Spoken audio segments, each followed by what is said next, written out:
Ayan, andito tayo ngayon at magbi-BP na nga tayo. Kukuhanan natin ng blood pressure itong aking binata. Cherries kasi monitor ko po talaga yung blood pressure niya kasi mataba siya. Matataba sila guys, yung mga anak ko. Kaya meron ako nito at meron din ako yung pang test sa sugar kasi nga po prone nga silang kung tumaas yung sugar nila kasi medyo malulusog sila. Malulusog sila. Kaya eto, ngayon, nandito ako sa shop at etong alam niya na yung ginagawa ko. Pag kinuha ko na yan, inaabot niya na yung braso niya at magpapabipi na siya. Lalo na tong batang to at hindi po siya nagsasalita. Sa mga po hindi nakakaalam, si Cyrus po ay may autism spectrum disorder. Siya po ay autistic pero nag-aaral naman po siya at kahit po paano nakakaintindi naman. May mga tantrums hindi maiwasan. Kung yung mga normal na mga bata nga nagtatantrums, diba? Paano na lang yung kagaya niya. Kaya pasensyang mahaba talaga, lagpas langit ang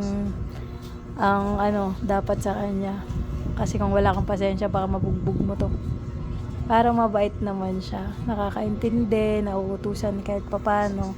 Kailangan mo lang talaga ng pasensya, mahabang pasensya, tsaka panguunawa.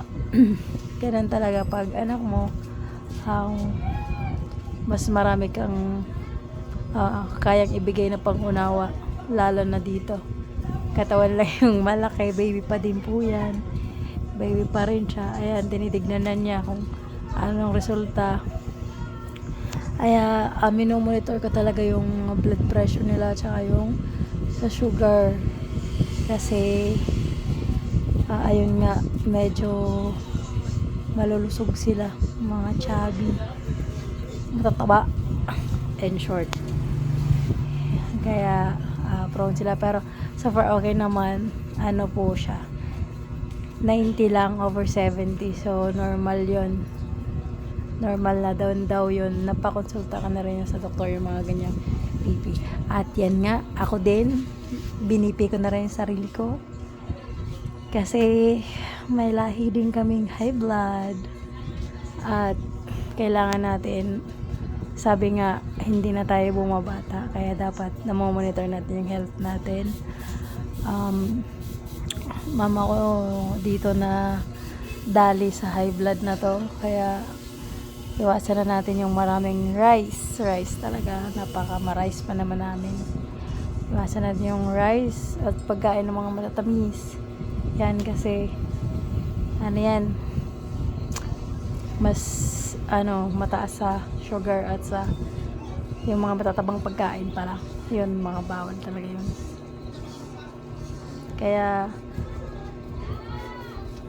minomonitor ko yung mga blood pressure namin. Lalo na tong batang to. Sa ligat-git dito sa shop. Ayan, nalibadbaran pala siya sa tsinelas niya at basa pala, hindi nagsasalita. Bagong ligo lang siya. At may buha-buhangin, hindi siya komportable.